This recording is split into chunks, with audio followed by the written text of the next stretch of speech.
Assalamualaikum warahmatullahi wabarakatuh. Perkenalkan, nama saya Trio Santana dan teman kelompok saya bernama Siska Anggraini.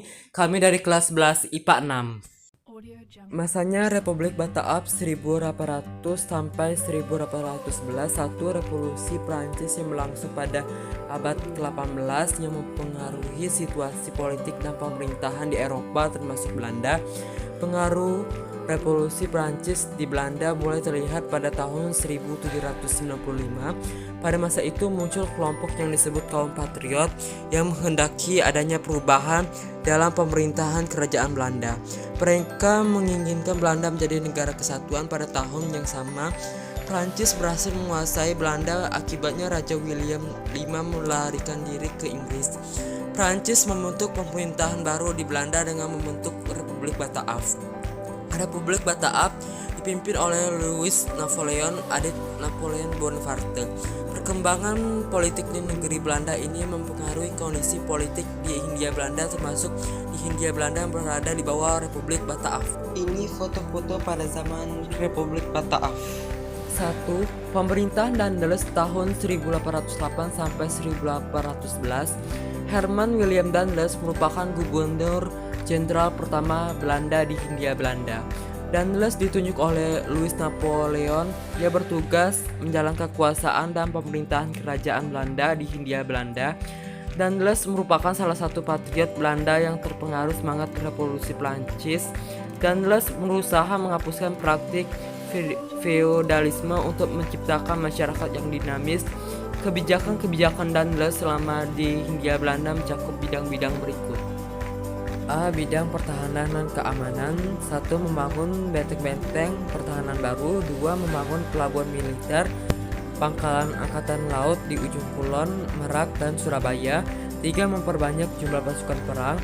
4. Membangun jalan raya dari Anyer sampai Panarukan sepanjang 1000 km yang dikenal dengan Groot Postweg atau Jalan Raya Pos Daendels. 5. Membangun kembali armada pertahanan di Surabaya dan Batavia. Bidang politik dan pemerintahan. Daendels merupakan pemimpin yang otoriter dengan pemerintahan bersifat sentralistik. Seluruh unsur birokrasi dari daerah berada di bawah pengawasan pusat. Daendels juga mengganti sistem pemerintahan baru melalui kebijakan berikut.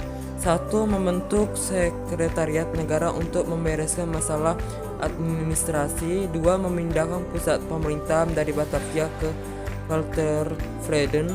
3. Mengganti raja-raja yang dianggap menghalangi kepentingan Belanda dan mengangkat raja-raja baru yang sesuai dengan keinginan Belanda, misalnya Kasunan Surakarta dan Kesultanan Yogyakarta. 4. Memberontak sistem feudal dan menggantinya dengan sistem pemerintahan barat modern. Tindakan Daendels antara lain dengan membatasi kekuasaan raja-raja lokal, mengangkat bupati sebagai pengawal pemerintah, serta menghapus kerajaan Banten dan Cirebon. 5. Mengangkat penguasa daerah sebagai pegawai pemerintah kolonial. 6. Membagi Pulau Jawa ke dalam 9 presidenan. Setiap presidenan dibagi menjadi beberapa kabupaten. 7. Merombak provinsi Jawa Pantai Timur Laut menjadi 5 prefektur atau wilayah yang memiliki otoritas. C. Bidang peradilan. Kebijakan Daendels dalam bidang peradilan dilakukan untuk memperlancar jalannya pemerintahan dan mengatur ketertiban dalam kehidupan bermasyarakat. Kebijakan bidang peradilan sebagai berikut. 1. Membagi 3 jenis peradilan, yaitu peradilan untuk orang-orang Belanda dan Eropa, peradilan untuk orang-orang timur asing, serta peradilan untuk orang-orang pribumi. Peradilan pribumi dibentuk oleh setiap prefektur yang ada di Jawa seperti Batavia, Semarang, dan Surabaya. 2. Membuat peraturan untuk pemberantasan korupsi. Pemberantasan korupsi diberlakukan untuk semua golongan, termasuk orang-orang Eropa dan orang-orang timur asing. D. Bidang ekonomi. Kebijakan ekonomi ditunjukkan Untuk memperbaiki keuangan pemerintah Belanda akibat kebangkrutan yang dialami BOC, kebijakan tersebut sebagai berikut: 1. Mengeluarkan uang kertas. 2. Membentuk Dewan Pengawas Keuangan (DPK).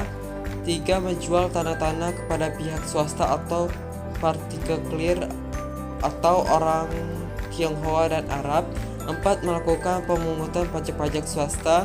5. Menerapkan penyerahan wajib berupa hasil bumi. Kesalahan terbesar Daendels ketika menjalankan pemerintahan di Hindia Belanda adalah menjual tanah kepada pihak swasta, dan hasil penjualan tersebut digunakan Daendels untuk memperkaya diri sendiri. Akibatnya pemerintah Belanda menarik Daendels dari jabatannya. 2. Pemerintahan Jansen 1811. Setelah Daendels ditarik dari jabatannya, Louis Napoleon menunjuk Jan William Jansen.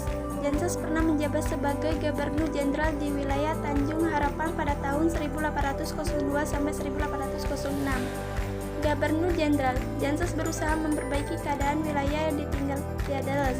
Akan tetapi, dalam menjalankan pemerintahannya, Jansen tidak memiliki kecepatan seperti yang diharapkan Belanda. Jansen tidak mampu menahan serangan Inggris. Inggris mengawali serangan ke Jawa dengan mengerahkan armada sebanyak 60 buah kapal ke perairan Batavia pada 4 Agustus 1811. Pada 28 Agustus 1811, Inggris berhasil menduduki Batavia. Jansen melarikan diri ke Semarang, tetapi akhirnya menyerah pada Inggris. Pengakuan kekalahan Belanda kepada Inggris ini terjadi di Tuntang Salatiga pada 18 September 1811, yang ditandai dengan penandatanganan kapitulasi Tuntang. Isi kapitulasi Tuntang sebagai berikut: A. Pulau Jawa dan sekitarnya dikuasai Belanda diserahkan kepada Inggris. B. Semua tentara Belanda menjadi tawanan Inggris. C. Orang-orang Belanda dapat dipekerjakan dalam pemerintahan Inggris. Inilah hasil presentasi kami. Kami ucapkan terima kasih. Wassalamualaikum warahmatullahi wabarakatuh.